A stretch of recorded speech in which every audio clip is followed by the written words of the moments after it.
Hey guys, so today I want to do a quick little video here with the iPhone 4S here, running on the latest version of iOS 8 Beta 2. So let's take a quick look at it here on this device. So obviously we also in here get this brand new podcast app in here, but let's just go over it here. So if we just go first of all into general, about, you can see what kind of version here. There we go. But yeah, the podcast app, first thing here. That is like a standalone app here.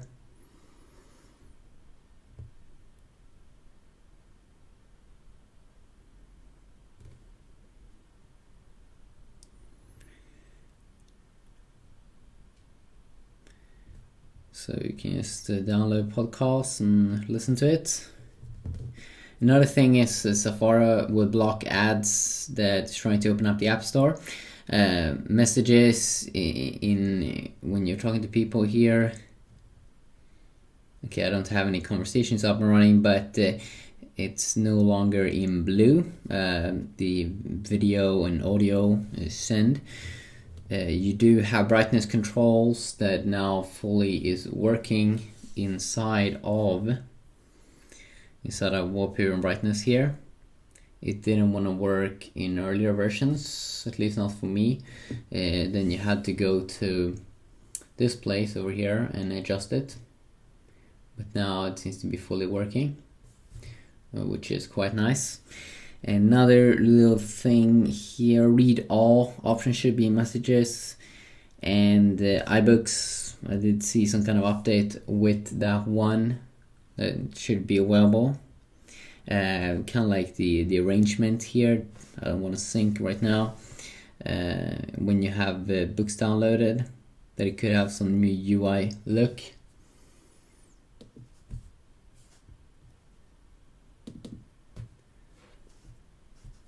Check out, looks pretty okay here in terms of speed. And it's a dual core device, of course, the 4S, so should be performing pretty good overall.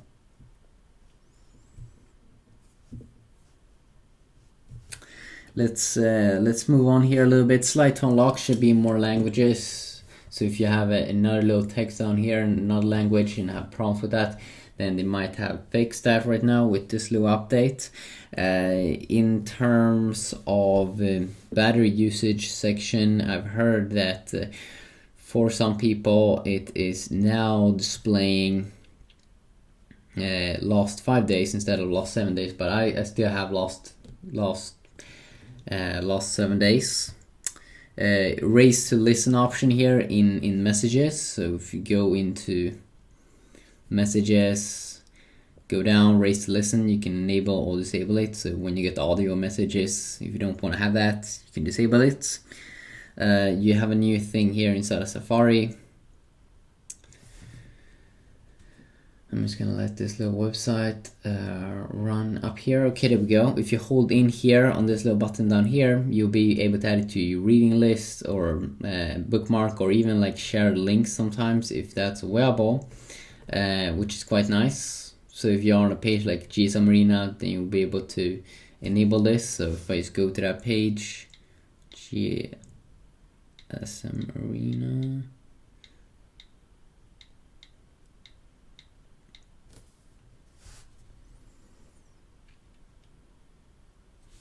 So if I hold in here, no, wait a sec.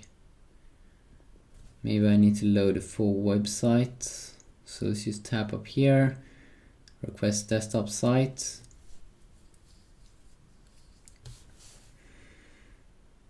And there we go, subscribed and shared links. There we go.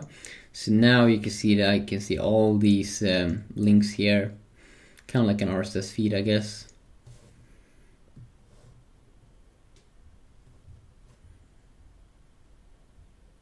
And you can quickly read a lot of good stuff there. Spotlight will now highlight text. Now I'm not sure if this one is set on. No, I haven't set this one on the US language. So you know, when you search here, you won't get anything's up and running if you don't run it in the US, I guess.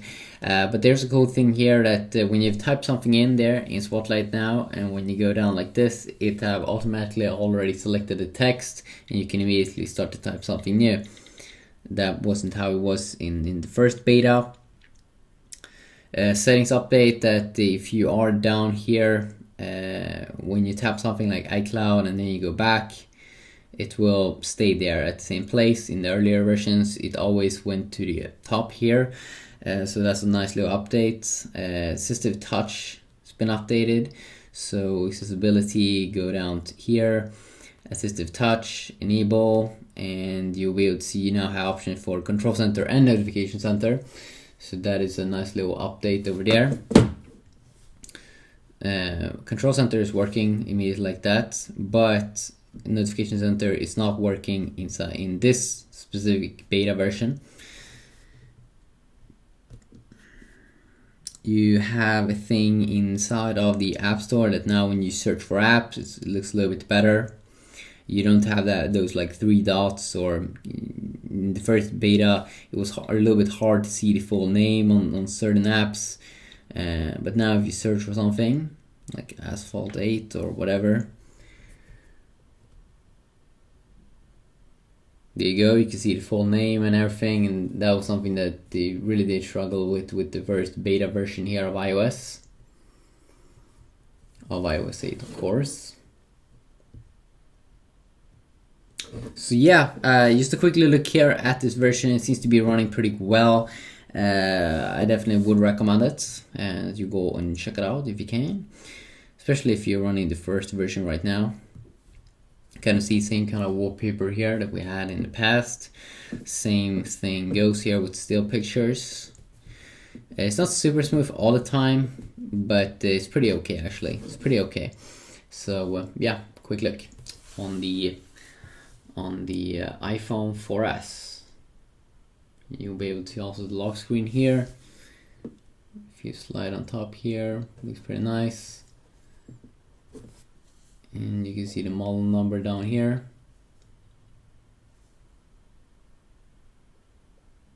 Fresh.